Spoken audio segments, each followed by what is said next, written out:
Bradesco. Entre nós, você vem primeiro. Olá, boa noite. Boa noite.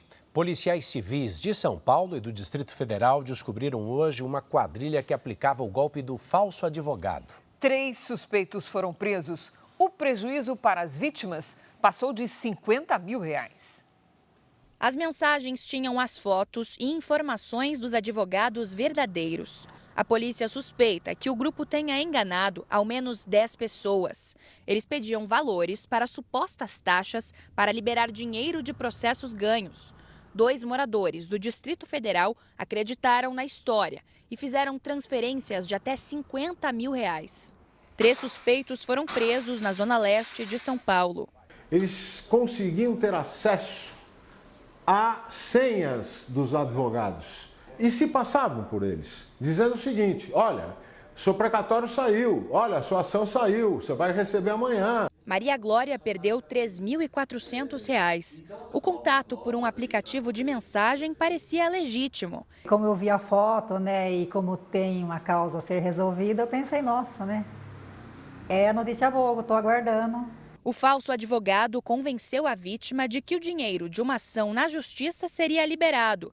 Pediu que ela acessasse um link e seguisse as instruções. E aí com o link, essas coisas, aí com pediram para ter acesso a mais um aparelho, com câmera ligado, e abria os aplicativos do banco para eles verem. Para conseguir transferências imediatas, os criminosos falam que os pagamentos são urgentes ou as ações na justiça podem ser canceladas. Este advogado explica que os profissionais não pedem valores para receber indenizações. O advogado tem contrato de honorários, tem a forma como o advogado vai receber, como o advogado vai cobrar custas eventualmente, mas nunca é pedido através de aplicativo, por telefone. Uma plataforma da OAB ajuda a verificar a identidade dos advogados. Desde o lançamento, em abril do ano passado, houve quase 27 mil verificações. Mais de 70% das identidades eram verdadeiras e quase 7.500 tentativas de fraude foram detectadas pelo sistema. No site Confirme ADV, basta colocar o número de inscrição na OAB, selecionar o estado e informar um e-mail do profissional. Uma solicitação vai ser enviada para o endereço eletrônico do advogado, que terá 5 minutos para confirmar os dados. De acordo com a polícia, os 3 presos devem responder por estelionato, lavagem de dinheiro e organização criminosa. A defesa dos suspeitos não foi localizada. Polícia Federal prende ex-presidente do Rio Previdência em operação ligada ao caso Master. Superior Tribunal Militar inicia processo que pode cassar patente de condenados por tentativa de golpe. Acidente com ônibus irregular deixa 16 mortos em rodovia de Alagoas. Estados Unidos derrubam drone iraniano que se aproximou de porta-aviões americano. Depois de tensão e críticas, Donald Trump recebe presidente da Colômbia na Casa Branca. Na reportagem especial você vai ver como contrabandistas tentam enganar a fiscalização e entrar com celulares no Brasil.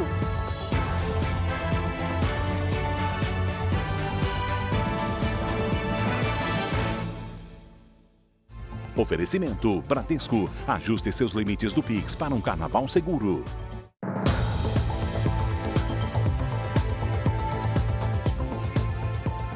Uma tentativa de assalto a uma casa no Morumbi, bairro de Alto Padrão, em São Paulo, terminou em perseguição e troca de tiros. Um suspeito morreu e 3 ficaram feridos.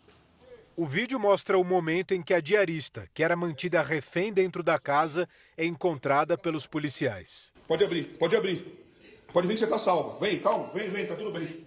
Ela ficou cerca de meia hora trancada no banheiro com as mãos amarradas. Ele falou assim, se você sair daqui, a gente vai saber. Na hora que os teus disparos, aí eu comecei a entrar em desespero.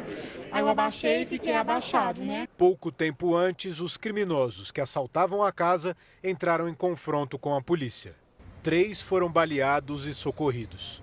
Eles estão presos sob custódia. Segundo a polícia, a ação da quadrilha já vinha sendo monitorada.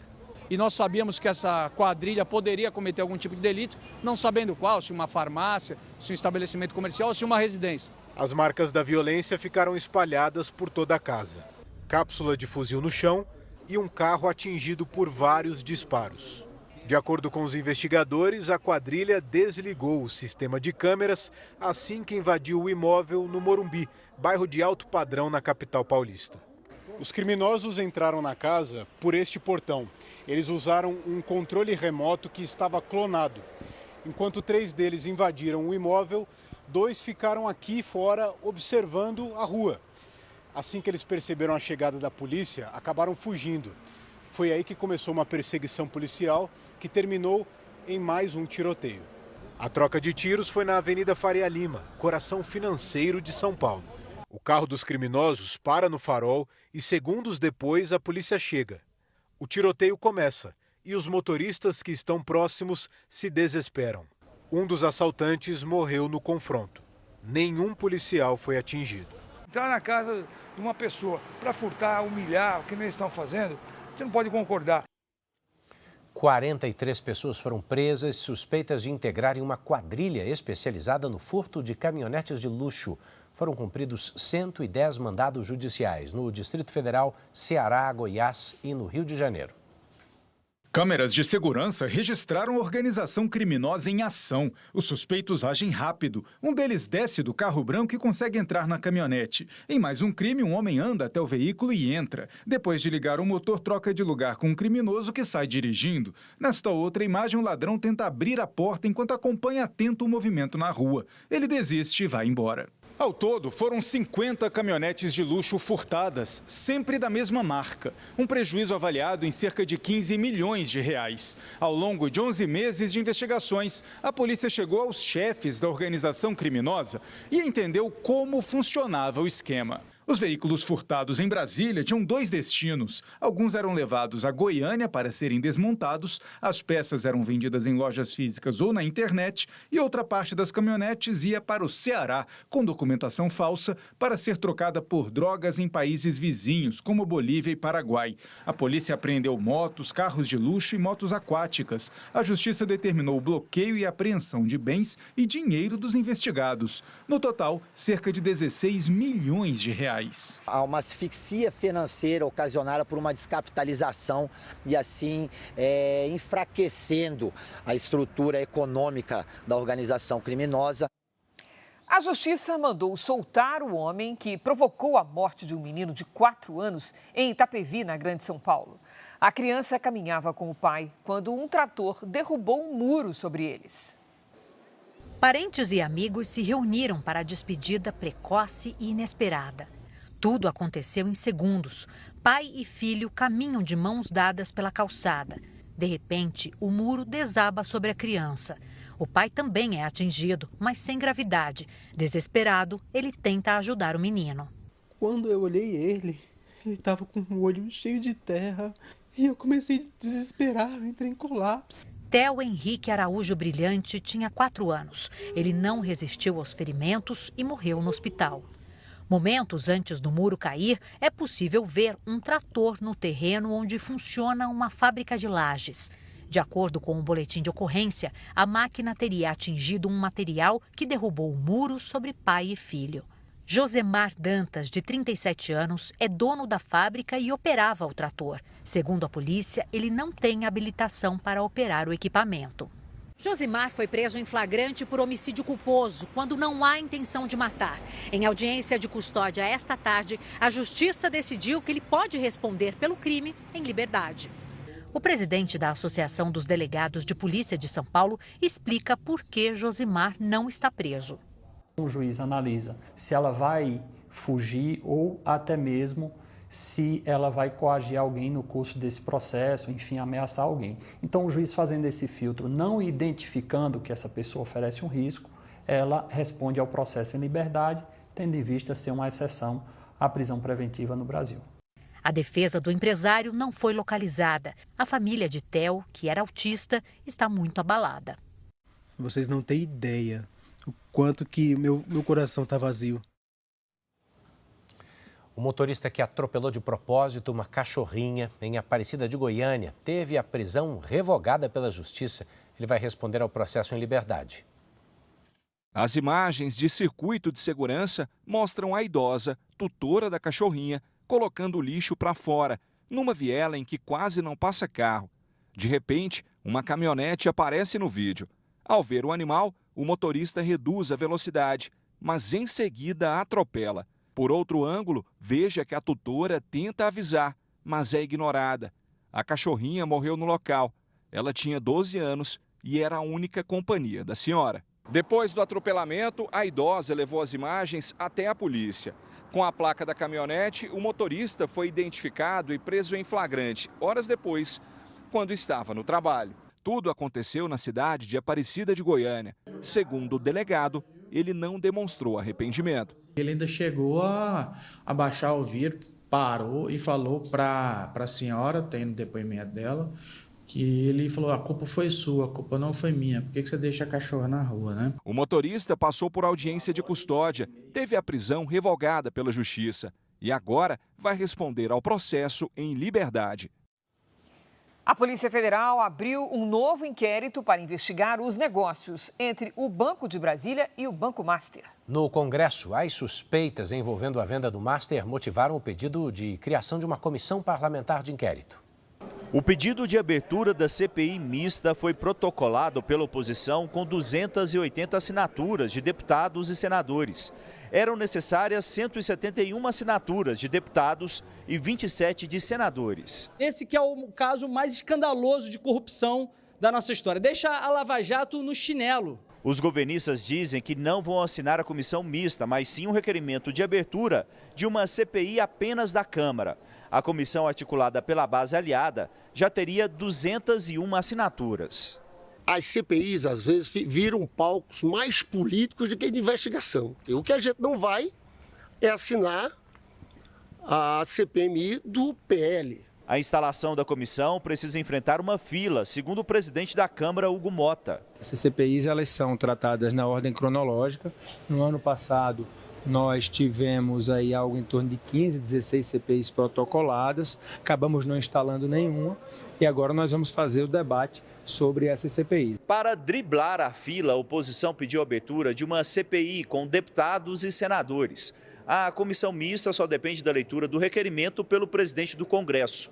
Não há data definida e Davi Alcolumbre pode deixar a sessão para março. Em outra frente, a CPI mista do INSS articula o depoimento do dono do Banco Master, Daniel Vorcaro, que cumpre prisão domiciliar em São Paulo. A comissão fechou um acordo com o relator do caso no Supremo, ministro Dias Toffoli, para que Vorcaro preste depoimento depois do Carnaval. Já as negociações entre o Banco de Brasília e o Banco Master se tornaram alvo de um novo inquérito da Polícia Federal por suspeita de gestão fraudulenta. O BRB encaminhou o resultado de uma auditoria interna à PF, em que aponta indícios de fraudes na operação frustrada de compra do Banco Master.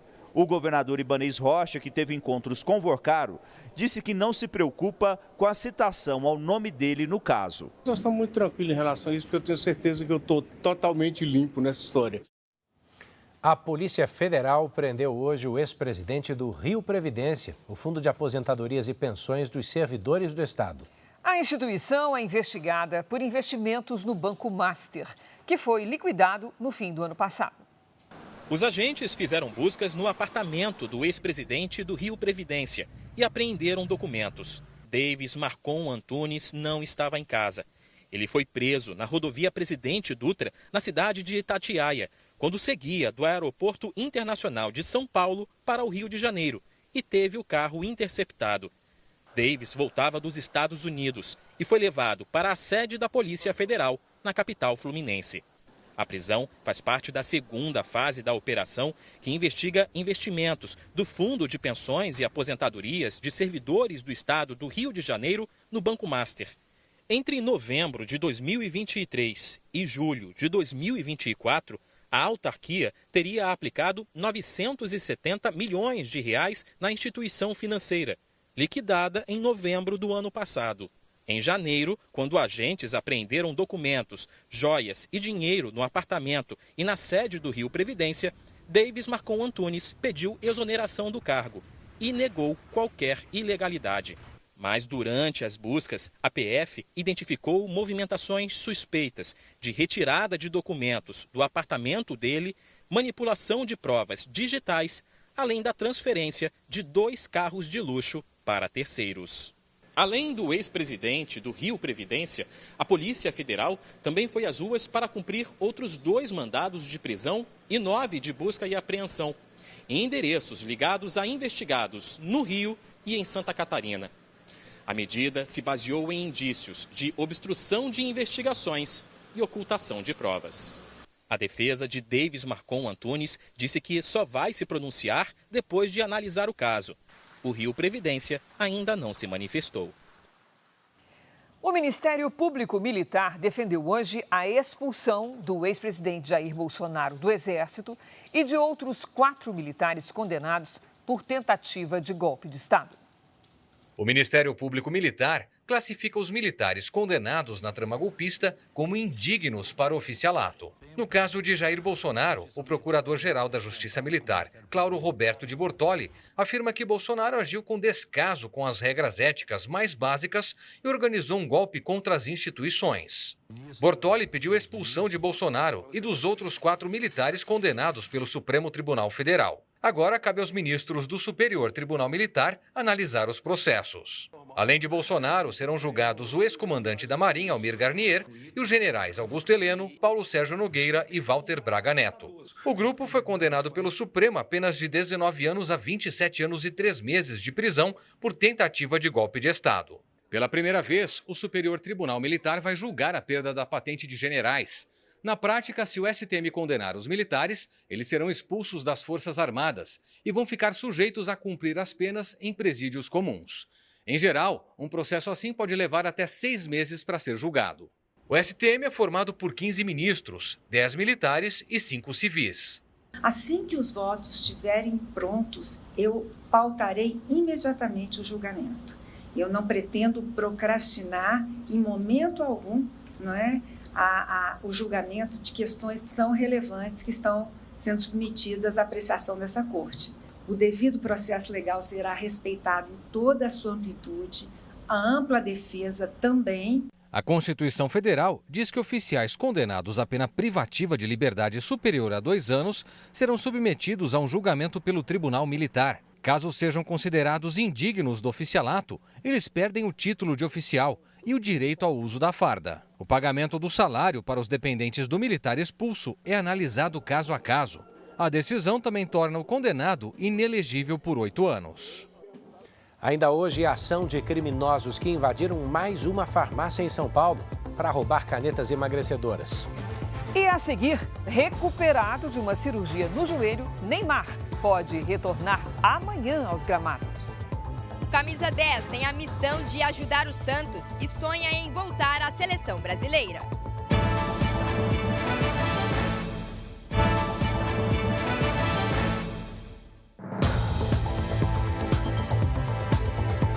Neymar está voltando ao time do Santos. Ele ainda não jogou este ano por causa de uma cirurgia no joelho.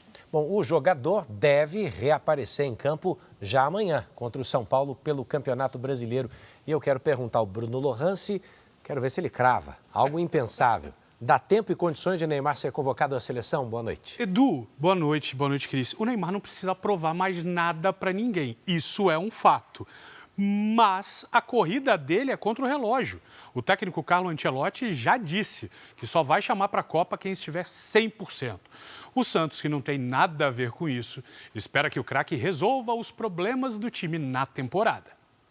Neymar não entra em campo com a camisa do Santos desde a última rodada do Brasileirão do ano passado, em 7 de dezembro. O craque segue em recuperação de uma cirurgia no joelho esquerdo e, nesse processo, contou com uma ajuda especial nos treinos. Para de jogar! Chama ele. Aqui, papai. Mavi acompanhou de perto o esforço do pai, que trabalha para recuperar a melhor forma. Treinos fora e dentro de campo. Uma batalha para retomar o ritmo num ano tão decisivo. Falta pouco mais de um mês para a convocação do técnico da seleção brasileira, Carlo Ancelotti, para os amistosos contra França e Croácia, os últimos testes antes da Copa do Mundo. O esperado retorno do camisa 10 ao futebol pode ser nesta quarta-feira, no clássico contra o São Paulo na Vila Belmiro. Sem Neymar em campo, o Santos tem apenas uma vitória nesta temporada. O time não vence há 6 jogos, são 3 empates e 3 derrotas. No fim de semana, perdeu justamente para o São Paulo pelo Paulistão e agora busca a recuperação no Brasileirão.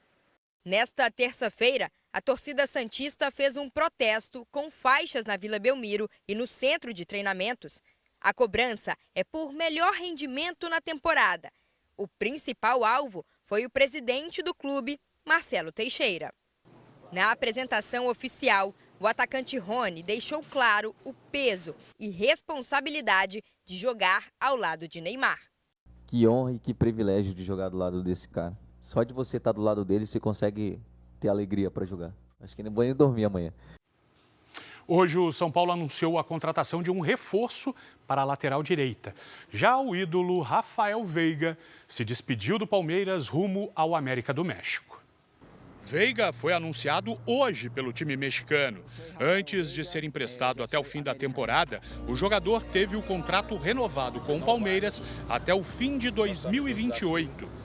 Veiga publicou um vídeo em que leu uma carta de despedida à torcida. Uma coisa eu posso assegurar, que o meu último chute, uma bola de futebol, como jogador profissional, vai ser vestindo a camisa do Palmeiras dentro do Allianz Parque. O São Paulo anunciou a contratação do lateral direito Lucas Ramon, que estava no Mirassol.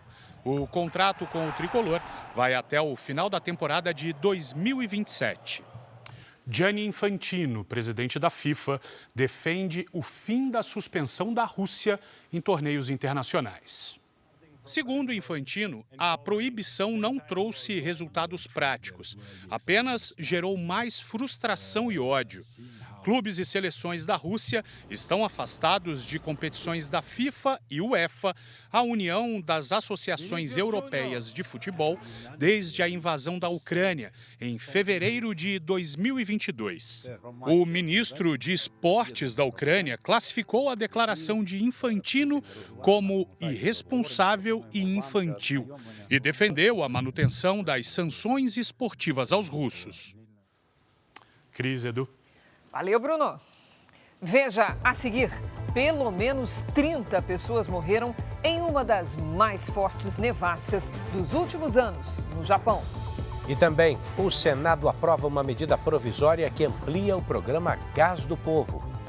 A estimativa do governo é beneficiar 15 milhões de famílias com recargas de botijão de gás de 13 quilos.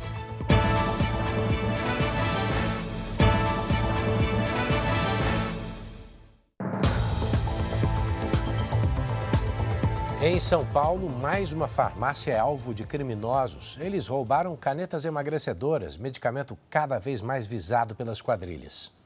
Os 2 homens que chegam de moto se preparam para assaltar a farmácia na Zona Leste.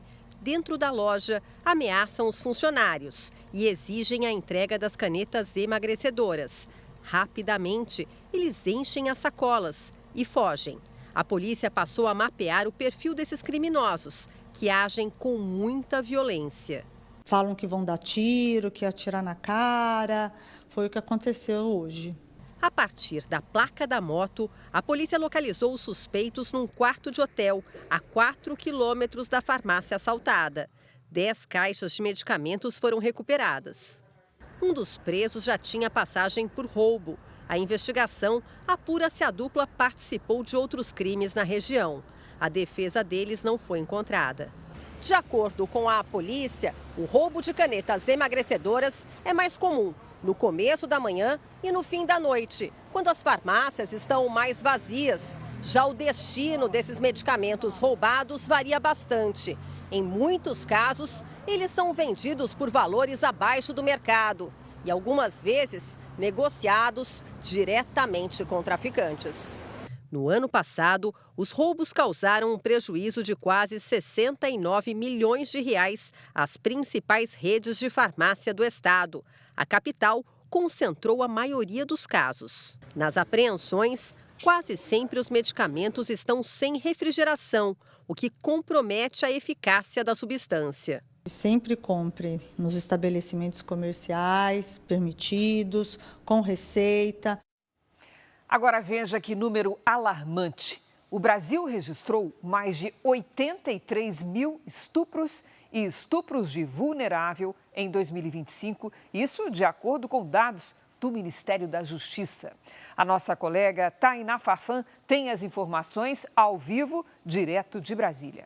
Olá, Tainá, boa noite. Oi, Cris, Edu, muito boa noite para vocês e para quem acompanha a gente aqui no Jornal da Record. O estupro no Brasil ainda é um desafio para as autoridades. Apenas no ano passado foram 83.012 vítimas desse tipo de crime, sendo a maioria mulheres. Os dados compilados das Secretarias Estaduais de Segurança Pública ainda mostram que 227 pessoas foram vítimas por dia no Brasil. Significa dizer que em 2025 o Brasil registrou um estupro a cada 6 minutos. E o estupro de vulnerável corresponde a 70% de todos os casos, que acontecem quando a vítima tem menos de 14 anos, deficiência ou não apresenta capacidade de resistir. São Paulo foi o estado com mais registros, seguido por Paraná, Rio de Janeiro, Pará e Minas Gerais. Apesar de altos, os registros diminuíram 11% em relação a 2024. Mas, em 10 anos, a quantidade de estupros aumentou e muito, 72%. Cris, Edu, volto com vocês. Assustador, Tainá. Obrigado pelos detalhes. 8 suspeitos foram mortos numa operação contra facções criminosas. Foi em Salvador. A ação ocorreu depois da morte de um policial. As aulas foram suspensas e ônibus pararam de circular na região. A polícia tenta ocupar a área na região central de Salvador, que é considerada de muita importância para a facção Comando Vermelho na cidade. Um blindado da PM deu apoio à operação, que se intensificou durante o dia, depois que o cabo Glauber dos Santos, de 42 anos, foi atingido por um tiro de fuzil ainda de madrugada. Alfa 11, policial baleado! Ele chegou a ser socorrido, mas morreu no hospital. Os criminosos teriam sido avisados por olheiros da chegada da viatura. Os policiais encontraram uma granada no meio da rua. Os tiroteios deixaram ao menos 12 suspeitos baleados. Tem ocorrido algumas resistências, marginais trocando tiro com nossas guarnições e alguns desses também, por resistência, têm sido alvejados e socorridos aqui. Os confrontos trouxeram muitos transtornos para esta região da cidade, onde vivem mais de 80 mil pessoas. Os ônibus pararam de circular. As escolas públicas da área fecharam as portas. E cerca de 1.000 estudantes ficaram sem aulas. Infelizmente, a gente vai se sentir protegida, a gente se sente ameaçada, infelizmente. O governo federal anunciou a abertura de 3.000 vagas de residência médica e a contratação de 900 médicos especialistas. O investimento de 3 bilhões de reais faz parte do programa Agora Tem Especialista, do Ministério da Saúde. Uma árvore de grande porte caiu na Avenida Ibirapuera, zona sul de São Paulo. 2 carros e um ônibus foram atingidos. 2 pessoas ficaram feridas e foram socorridas. A avenida continua interditada. Ainda em São Paulo, moradores e comerciantes do centro da cidade estão há mais de 7 horas sem luz. Segundo a Enel, a interrupção aconteceu em um trecho da rede subterrânea. 19 mil imóveis foram atingidos. As equipes trabalham para identificar as causas do apagão. O presidente Lula recebeu hoje as credenciais de 9 embaixadores estrangeiros que vão atuar no Brasil. A cerimônia foi no Palácio do Planalto. A carta credencial reconhece o diplomata como representante oficial do país no Brasil. Hoje, o presidente Lula recebeu embaixadores do México, da Noruega, Palestina, Bulgária, Guatemala, Indonésia, Grécia, Portugal e Colômbia. O Senado aprovou hoje a medida provisória que amplia o acesso ao gás de cozinha para famílias de baixa renda. Os parlamentares também aprovaram um reajuste para os servidores do Legislativo, com impacto de mais de 4 bilhões de reais no orçamento federal. Na Câmara, a votação que reajusta o salário dos servidores foi simbólica. O texto estabelece aumento de 9,25% para servidores de carreira e de 8,63% para cargos comissionados. O texto também criou um penduricalho ao conceder folga de um dia para cada 3 dias trabalhados. O servidor pode vender a folga não tirada, mesmo que o acréscimo no salário ultrapasse o teto do funcionalismo, que é de R$ 46.366 por mês. Já o Senado aprovou reajustes que chegam a até 28%, dependendo do cargo. Os 2 projetos seguem para a sanção presidencial. O Senado também aprovou a MP do Gás do Povo, aprovada ontem pela Câmara. A medida substitui o auxílio gás do governo Bolsonaro, que entregava dinheiro para a família comprar o gás de cozinha. Agora, o programa permite a recarga do botijão de gás de 13 quilos para inscritos no Cadastro Único. O programa vai beneficiar 17 milhões de famílias, cerca de 50 milhões de pessoas. Famílias com renda mensal de até R$ 810 por pessoa e com até 3 integrantes vão receber 4 vales para recarga de botijão de gás por ano. Famílias com 4 ou mais integrantes terão direito a 6 recargas por ano. No noticiário internacional, os Estados Unidos derrubaram um drone iraniano que se aproximou de um porta-aviões americano no Oceano Índico. Fontes militares revelaram à imprensa dos Estados Unidos que o drone fez manobras agressivas próximas ao navio. Horas antes, 2 lanchas operadas pelo Irã se aproximaram de um petroleiro americano no Estreito de Hormuz. A escalada de tensão entre Washington e Teherã acontece 3 dias antes de autoridades dos 2 países se reunirem para tratar de um acordo nuclear. A Câmara dos Deputados dos Estados Unidos aprovou o projeto de lei que põe fim à paralisação dos servidores federais e Donald Trump já sancionou o texto. A aprovação é uma vitória do Partido Republicano, que conseguiu retomar o funcionamento do governo em 3 dias. Em outubro do ano passado, os serviços federais foram suspensos também, mas por 43 dias. O projeto garante agora verba para departamentos do governo até o final de setembro. A exceção é o de segurança interna, que tem recursos para mais 10 dias apenas. Em troca da liberação de dinheiro, os democratas exigem a revisão da política imigratória de Donald Trump. Os presidentes Donald Trump e Gustavo Petro, da Colômbia, se reuniram hoje na Casa Branca depois de meses de tensão. A comitiva da Colômbia não chegou pela entrada principal da Casa Branca. E os únicos registros do encontro de 2 horas foram algumas fotos divulgadas pelos 2 governos. No Salão Oval, Donald Trump declarou que teve uma conversa muito boa com Gustavo Petro e que a Casa Branca trabalha para tirar as sanções impostas ao presidente colombiano, que foi acusado de ter relação com o narcotráfico. Em uma entrevista na Embaixada Colombiana em Washington, Petro afirmou que, apesar das diferenças, a liberdade é o que une os dois. E se colocou à disposição para ajudar na reconstrução da Venezuela. Pelas redes sociais, o presidente colombiano compartilhou mensagens que recebeu de Donald Trump. A primeira dizia: "Uma grande honra, eu amo a Colômbia". Já a segunda é uma dedicatória em um dos livros publicados por Trump. "Você é grande", escreveu. Historicamente, Bogotá sempre foi uma das maiores aliadas de Washington no combate ao tráfico internacional. Mas desde que Donald Trump voltou à Casa Branca, a relação entre os países foi marcada por trocas de farpas e até ameaças do americano sobre possíveis ações militares em território colombiano. O colombiano tem criticado os ataques dos Estados Unidos contra barcos supostamente ligados ao narcotráfico no Mar do Caribe e no Pacífico, além das deportações em massa e a captura de Nicolás Maduro na Venezuela.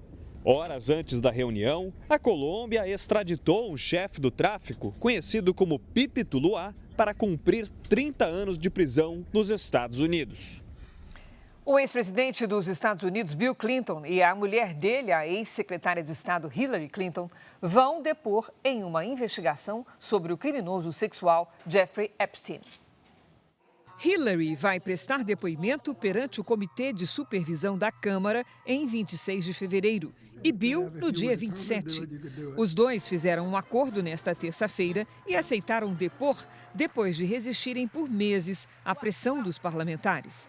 A Câmara ameaçou acusar os dois pelo crime de desacato ao Congresso. Agora, eles terão de esclarecer a relação que mantinham com Jeffrey Epstein e o que sabiam sobre os crimes sexuais. Registros mostram que o ex-presidente viajou dezenas de vezes no avião particular do magnata. Até agora, Clinton e Hillary não são acusados no caso. Eles afirmam que não sabiam das condutas criminosas de Epstein. O ex-marido de Jill Biden, ex-primeira-dama dos Estados Unidos, foi preso acusado de matar a própria esposa. William Stevenson, de 77 anos, foi indiciado por homicídio em primeiro grau pela morte de Linda Stevenson em dezembro do ano passado no estado de Delaware. A polícia recebeu uma ligação anônima relatando uma briga na casa e encontrou Linda desacordada. Stevenson foi casado com Jill Biden por 5 anos na década de 70, antes de ela conhecer o ex-presidente Joe Biden. A defesa dele não se manifestou e o escritório dos Biden também não comentou o caso ainda. E olha só esse alerta da ciência. As alterações climáticas devem aumentar o número de mortes relacionadas às ondas de calor. E o Brasil corre perigo. Está entre os países que mais podem ser afetados. Diagnosticada com hipertensão arterial pulmonar, Débora sente cansaço excessivo na maioria das atividades. No calor, os sintomas pioram. Se eu sei, por exemplo, que está vindo uma onda de calor, eu preciso mudar completamente a minha rotina, porque o risco que eu vou me submeter pode ser fatal para mim. O estudo da Faculdade de Medicina da USP, em parceria com instituições de países da América Latina, projeta que entre 2045 e 2054, a proporção de mortes causadas pelo calor deve mais que dobrar. O percentual deve passar de 0,87% para 2,06%. A pesquisa analisou dados de mortalidade e projeções climáticas em 326 cidades do Brasil, Argentina, Chile, Peru, México, El Salvador, Costa Rica, Guatemala e Panamá.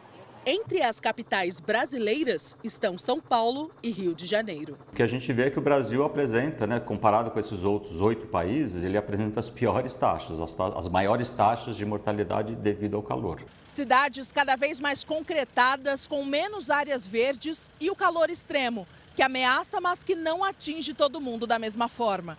Segundo o estudo, crianças e idosos são os mais vulneráveis.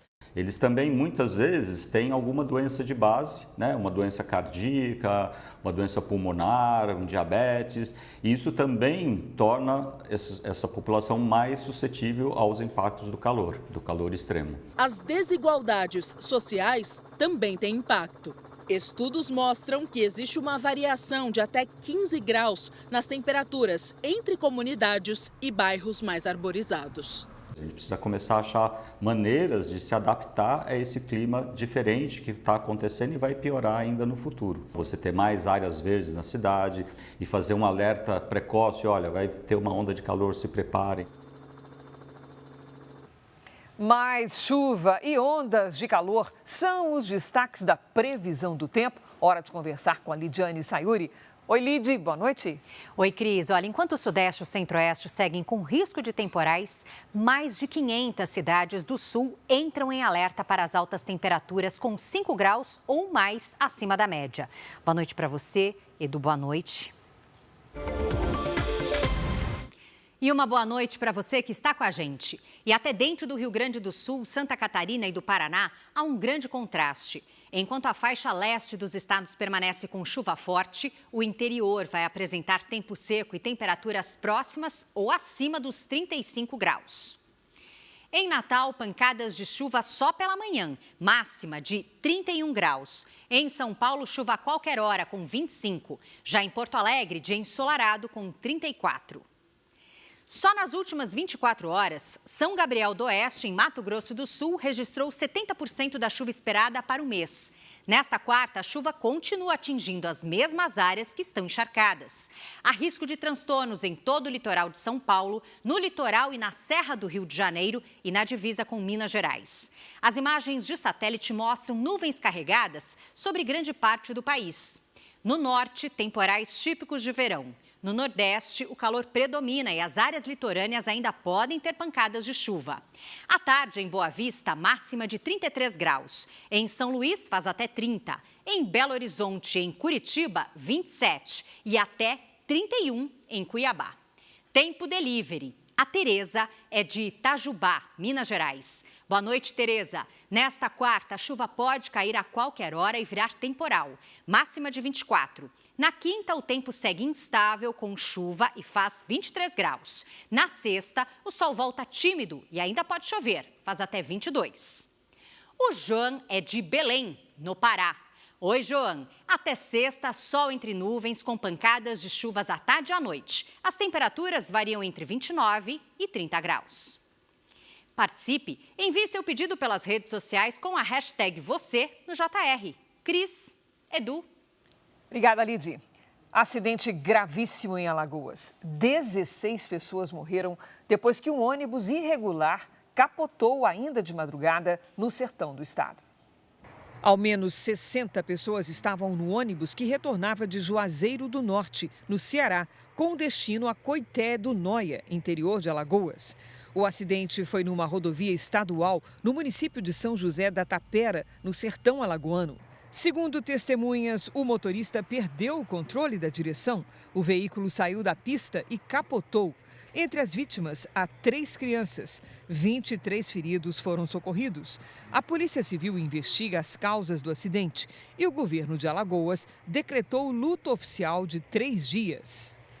Deixa eu te contar que a Justiça do Rio decretou a prisão do rapper Oruan. Ele é acusado de violar a tornozeleira eletrônica. O artista não foi encontrado em casa e já é considerado foragido. O Tribunal de Justiça revogou o habeas corpus que estava beneficiando Oruan até aqui. De acordo com a decisão, ele teria deixado a bateria da tornozeleira eletrônica descarregar, o que inviabilizou o monitoramento. Desde novembro, foram 66 violações diferentes. O rapper é acusado de 2 tentativas de homicídio contra policiais. A defesa afirmou que o equipamento estava com defeito. Se você busca por novidades sobre o caso do cãozinho Orelha, lá em Santa Catarina, o JR tem um chamado ao vivo. Em Santa Catarina, a polícia concluiu o inquérito da morte do cão Orelha e também a tentativa de afogamento daquele outro cãozinho, Caramelo, tudo em Floripa. Vamos ao vivo com o repórter Felipe Croix. Boa noite, Felipe. Boa noite, Edu. Cris, o governo do estado de Santa Catarina divulgou agora há pouco uma nota e afirmou que 4 adolescentes foram indiciados por conta do caso contra o cão Caramelo. Além disso, também teve o pedido de internação de um dos envolvidos na morte do cão Orelha, que também seria outro adolescente. Outros 3 adultos foram indiciados por coação à testemunha. Orelha morreu no dia 4 de janeiro. Ele era um cão comunitário que recebia cuidados de vários moradores na Praia Brava, aqui no norte da ilha de Santa Catarina, em Florianópolis. Os advogados de defesa dos adolescentes negam o envolvimento deles nos 2 casos. Cris, Edu. Obrigado, Felipe. As forças de segurança removeram toneladas de barricadas erguidas pelo crime organizado em mais 2 comunidades do Rio. A operação, com o apoio do blindado da Polícia Militar, foi na zona oeste da capital. Cerca de 100 toneladas de barricadas foram retiradas nas comunidades do Rebu e Cavalo de Aço. Um homem foi preso. 3 unidades de saúde da região não puderam funcionar. Ao todo, as forças de segurança já removeram mais de 8.000 toneladas de obstáculos. As barricadas dificultam a circulação de moradores e o acesso da polícia às comunidades. JR te mostra agora que no Japão, pelo menos 30 pessoas morreram e mais de 300 ficaram feridas nas fortes nevascas que atingem o país. Casas ficaram cobertas e o exército foi mobilizado para ajudar os moradores. Caminhões liberaram a passagem nas ruas. Nas áreas mais remotas, a neve acumulada chegou a 4,5 metros. Entre as vítimas está uma mulher de 91 anos que foi soterrada na frente de casa. O Japão enfrenta a maior nevasca em 30 anos. A Espanha quer proibir o acesso de menores de 16 anos às redes sociais. A proposta prevê verificação obrigatória de idade e também fiscalização. Outros países da Europa também discutem medidas parecidas. O primeiro-ministro defendeu tolerância zero na aplicação da nova regra. A Espanha vai limitar o acesso às redes sociais para menores de 16 anos, com verificação obrigatória de idade e fiscalização do Ministério Público. Durante o anúncio, Pedro Sánchez alertou para os riscos do que chamou de velho oeste digital, citando vício, abuso, pornografia e violência. Nas ruas da capital Madrid, a notícia foi bem recebida. É um bom incentivo para as crianças a brincarem umas com as outras, diz o estudante. A medida acompanha o exemplo da Austrália, onde a restrição está em vigor desde dezembro. Dinamarca, França e Itália também discutem a regulamentação. Portugal segue o mesmo caminho. Esta semana, o Partido Social Democrata do governo apresentou uma proposta para elevar a idade mínima de 13 para 16 anos para o acesso às redes sociais. O debate no parlamento deve começar no mês que vem. A expectativa é que se tenha mais segurança, mais controle. A partir do momento que temos autoridades, poder público, agência fiscalizadora acompanhando todo este movimento e as famílias com a devida orientação e supervisão parental, certamente temos todos esses riscos mitigados. A Rússia voltou a atacar uma infraestrutura energética na Ucrânia. O bombardeio acontece às vésperas de mais uma rodada de negociações para o fim da guerra. O exército russo lançou mais de 500 drones e mísseis contra 8 regiões ucranianas. Milhares de famílias ficaram sem aquecimento em pleno inverno, com temperaturas que chegam a 25 graus negativos. O presidente ucraniano Volodymyr Zelensky afirmou que vai conversar com autoridades americanas para discutir consequências para a Rússia por ter interrompido a trégua entre os dois países. Nos Estados Unidos, a polícia investiga o desaparecimento da mãe de uma apresentadora de TV. Nancy Guthrie, de 84 anos, mora sozinha em Tucson, no Arizona. A casa fica em uma área remota, próxima a um deserto. Ela foi vista pela última vez no sábado à noite. A residência tem sinais de arrombamento e vestígios de sangue, que são analisados pela perícia. As forças de segurança interromperam as buscas com helicópteros e cães farejadores e agora concentram esforços na apuração criminal. A aposentada é mãe de Savannah Guthrie, uma das apresentadoras de TV mais conhecidas do país. Há mais de 10 anos, ela comanda um programa em rede nacional. A emissora faz uma ampla cobertura do caso, enquanto a jornalista está afastada para acompanhar os trabalhos da polícia. A idosa tem limitações físicas e não poderia ter saído sozinha. As autoridades acreditam que ela foi retirada de casa no meio da noite. Celular, carteira e até o carro ficaram na residência. Aparentemente, nada foi roubado. O FBI, a Polícia Federal Americana, participa das investigações. O xerife da cidade disse que a situação é uma corrida contra o tempo. Os familiares temem pela vida de Nancy, porque ela está sem os remédios que precisa tomar diariamente. 4,5 milhões de celulares foram vendidos no Brasil de forma irregular em 2025. São aparelhos piratas que entram no país sem pagar imposto e oferecem risco porque não passam por testes de segurança. No capítulo de hoje da nossa série especial, você vai ver como os criminosos tentam enganar a fiscalização e cruzar a fronteira com o Paraguai.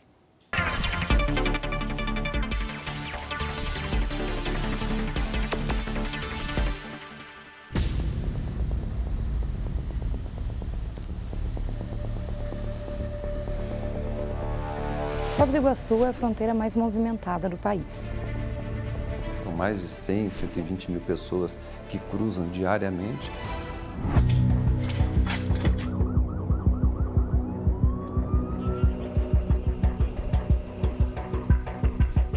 O veículo aqui foi uma fiscalização de rotina na BR-277. Foi observado que havia uma modificação no tanque de combustível. Pelo formato é celular.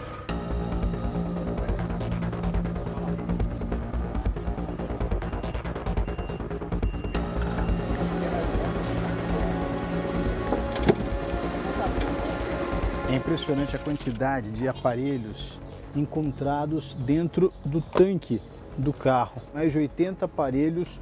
A mercadoria avaliada, olhando assim, quanto mais ou menos? Preliminarmente, em torno de uns 30 mil dólares. No ano passado, 4,5 milhões de celulares irregulares foram vendidos no país, segundo a Associação Brasileira da Indústria Elétrica e Eletrônica. O produto pode não ser falsificado, mas por não ter passado pela homologação da Anatel, ele é pirata e ele é ilegal e ele não pode ser comercializado. A gente acabou de deixar a sede da Receita Federal e um comboio de ônibus acabou de deixar um galpão em uma região próxima à ponte com a fronteira com o Paraguai.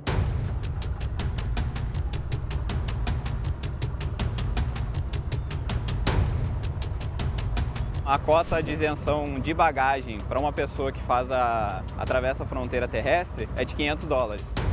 A fiscalização do ônibus agora foi encerrada e foi constatado que ele está com muito mais mercadoria do que podia. Por isso, os agentes da Receita Federal vão apreender o ônibus e agora o veículo vai ser levado até a sede da Receita Federal aqui em Foz do Iguaçu. Todos os passageiros vão descer, a gente faz uma revista pessoal em todos eles. Nós temos aqui em Foz do Iguaçu também um contingente de pessoas que são gerações, a avó, a mãe e o neto, que recebem um valor de 100 ou 200 reais para vir até Foz do Iguaçu, passar essas mercadorias e levar até o ponto de destino. Além da revista das bagagens, os passageiros também passam por um detector de metais, que identifica celulares escondidos no corpo. Volta lá, por favor. Cadê? Não. Na sala do trem. Já tirou já? Não. Então tira, por favor. O celular é muito preocupante, porque por não obedecer às normas técnicas brasileiras, eles podem pegar fogo, especialmente os carregadores clandestinos, falsificados, contrabandeados, não são originais.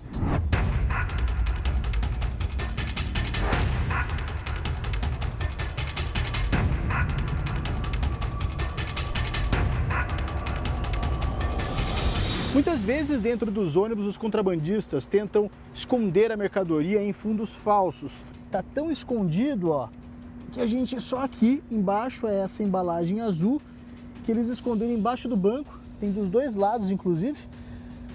Isso tudo para tentar fugir da fiscalização e conseguir entrar no Brasil com a mercadoria contrabandeada.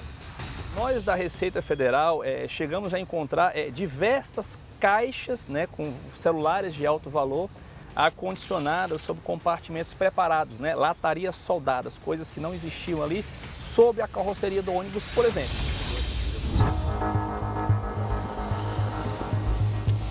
Para tentar fugir da fiscalização, muitas pessoas viajam durante a noite. A gente vai acompanhar um patrulhamento nas principais rodovias dessa região do estado.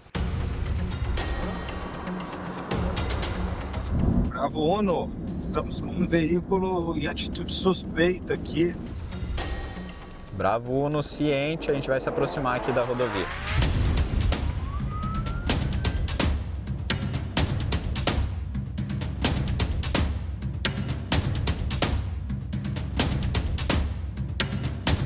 Tem uma grande quantidade de celulares, eletrônicos. Muitos celulares irregulares são vendidos em plataformas que reúnem lojas desconhecidas na internet, as chamadas marketplaces.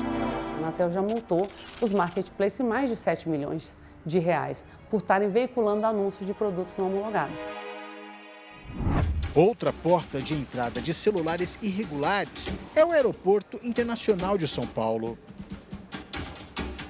Nesta fiscalização, a Receita Federal encontrou vários aparelhos falsos. Às vezes o valor declarado muito abaixo do valor geralmente praticado, né, do valor usual de mercado. Peso chama a atenção da gente e a gente acaba selecionando para fiscalização. No ano passado, 26% das pessoas ouvidas em um estudo da USP compraram o último eletrônico sem nota fiscal. E 17% tiveram problemas com o produto, como o superaquecimento. Esse é um fenômeno que preocupa muito a indústria brasileira, que investe no Brasil e tem que concorrer com um produto que entra sem pagar qualquer imposto. O Jornal da Record volta à 00:30. As reportagens de hoje você confere no Record Plus e em todas as nossas plataformas digitais. A programação da Record está disponível ao vivo e de graça também no Record Plus. Você fica agora com a novela Mãe. E logo depois de Reis tem Chamas do Destino. Não perca. Ótima noite para você. A gente se vê amanhã. Até lá.